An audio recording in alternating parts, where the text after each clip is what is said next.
This second video for certification advisors is for those working with educators who are seeking to become certified Christian educators.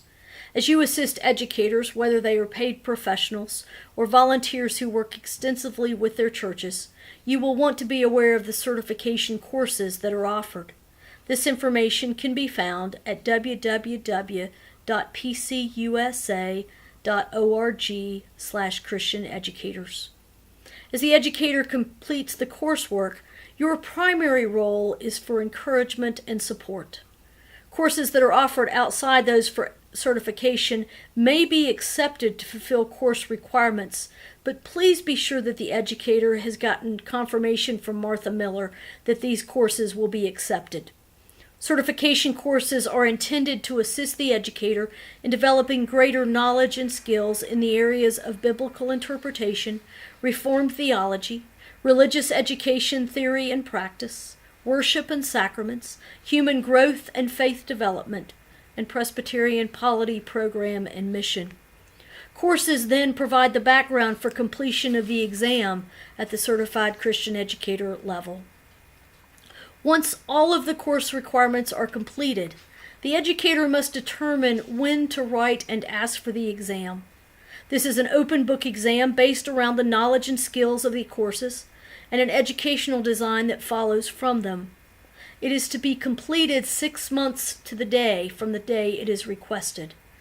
It is important that you be in conversation with the educator about the timing of this exam, for you will need to complete the exam readiness form indicating that, in your opinion, the educator is ready and has the time needed for completion. A conversation with the educator around the questions on the readiness form will help you in this discernment process. You're encouraged to help the educator think of the exam time as being more like 5 months, though, in order for it to be ready to share with the reference group a month in advance of the due date. At the time the exam is requested or shortly before, you will need to have a conversation with the educator about the formation of a reference group.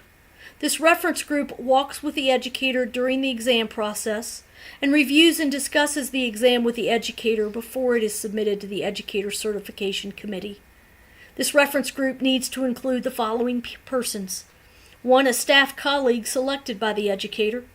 Please be sure this is not the educator's spouse. 2, another Christian educator, selected by the educator.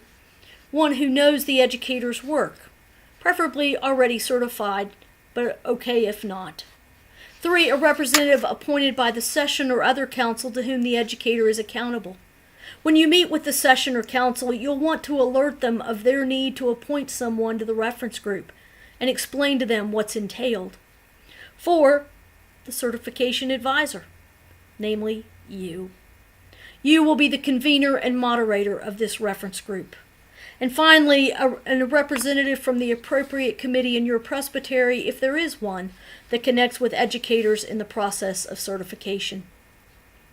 Some reference groups meet prior to the exam period to become more familiar with their role. However, if the reference group does not meet prior to the exam period, you will need to convene the reference group early in the 6 months that the exam is being completed.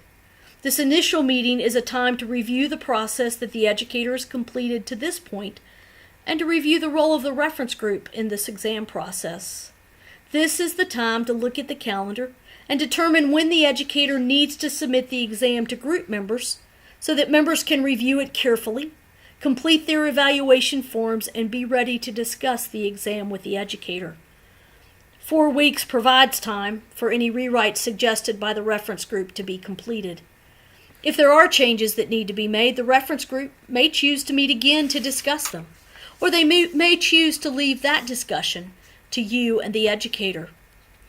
Please note, when the reference group meets with the educator to discuss the exam, that is not the time to be nice or kind, rather than reading the exam with a critical eye. You might want to encourage reference group members to try to read the exam as though they did not know the educator, as those are the eyes that readers bring from the Educator Certification Committee. Please remember that exams will not be accepted by the Educator Certification Committee without approval by the reference group and you, the certification advisor. Some things to consider as you and the reference group review the exam are as follows. Have all instructions been followed, including that there be no identifying names and places? Has the educator clearly answered each question? Are the goals and objectives in the educational design stated and measurable? Is there a formal evaluation tool that has been completed by participants in the educational design included? Where the exam asks for an outline, has an outline been provided? Is the exegetical method clear and clearly followed? Could you, or perhaps a substitute teacher or leader, take the design and teach from it as it's written? Do the bibliographies reflect correct form? Please note that if you have no answers in your evaluation form, the Educator Certification Committee readers will almost certainly respond in the same way. Once the exam has been completed, before the educator submits the exam, you will meet one more time with the educator to reflect on the process and learnings. You will then need to send the exam evaluation for the advisor's summary of evaluation, and the verification of ministry form to the certification coordinator. These forms are available on the PCUSA Christian Education website. For those who work less than full-time, you will find experience equivalents described on the form and in the handbook. The exam is submitted, and then you and the educator wait. Once the exam is approved or sent back from revisions, you will be notified along with the educator. If the exam is approved, congratulate the educator and then work with the appropriate committee of your presbytery to recognize the educator and the educator's accomplishment at a presbytery meeting. If not approved, please assist the educator in discerning what needs to be rewritten based on the comments received from the certification committee readers and how best for that process to occur. Please know and share that many educators, if not most of them, find that they have to rewrite at least a portion of their exams. Thank you for your assistance in helping educators seeking certification. You are a key important person in the process.